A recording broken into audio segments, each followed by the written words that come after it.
Hi guys, welcome back to another video, and in this video I'm going to show you readjustment of the headlights when you have lowered your car. Now I've been driving around with a lowered car now for a couple of months now, and one of my fellow subscribers contacted me and said, hey, you need to adjust your headlights after lowering. Why? Because the adjustment knob that decides the height of your headlights is actually on the rear control arm. So I did not know this, but I did some digging, and now I found a way to readjust the headlights. So what will happen in the real world if you do not do this is that your headlights will sit a lot lower. So what you need for this, to fix this, is you need OBD11.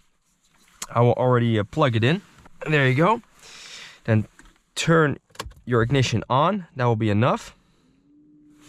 Okay, and open OBD11 on your phone, and okay, let's just connect. This will take a while, so I'm gonna skip this.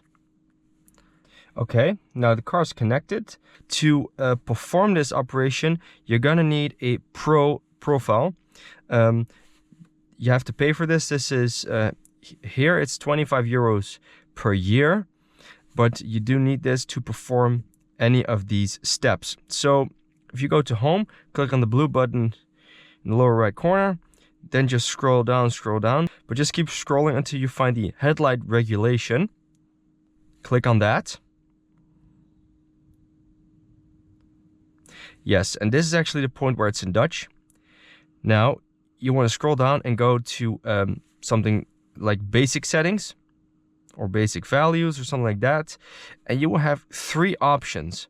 Now of those three options, you need to only select two, which the first one is, in Dutch, it's called basisafstelling van de koplampen. In English, that would be basic headlamp settings. And what that will do, the headlights will go back to their default position. Now, if you click this, now you will just do slide to start. I have already done this to my car because I wanted to know if it would work. Now I do know it works, but if you do slide to start, it will revert back to default position. Then when it's done, it will say it's done.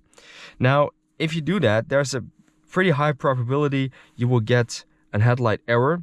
Don't be afraid, that's normal, because it's basically out of its range. And after that, if that option is done, you will go to the first option, which in Dutch, basisafstelling bevestigen. In English, that would be something like headlight acknowledge setting or acknowledge headlight setting, something like that. And it will work the same way.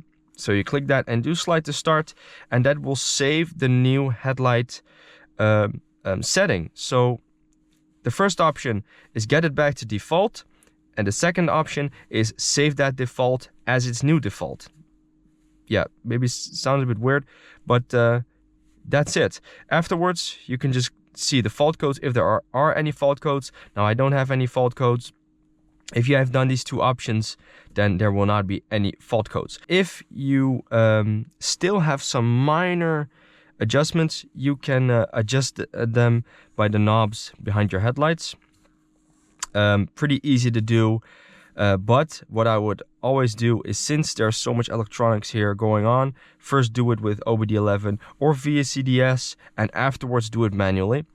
Okay, that's about it. Yeah, thanks for watching. I hope you liked it. If you like it, please like, subscribe, leave a comment down below, and yeah, stay tuned for more content coming. Thanks.